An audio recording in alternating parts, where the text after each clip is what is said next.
Hi everyone, this is Aya from Foyr Neo, and today I'm going to be taking you through how to add room names in 2D mode.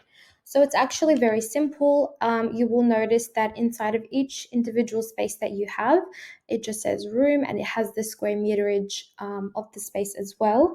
So we will start off with this main area over here. All you would have to do is click anywhere where you see the grid until you see the flooring that's actually in the space.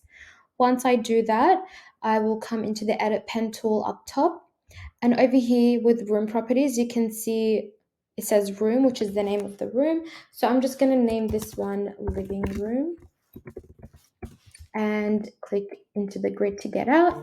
And then we can see that this space is now called living room.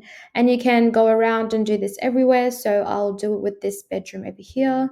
Simply click onto the floor until I can see the flooring, enter the edit pen tool, and then type in what I want it to be called.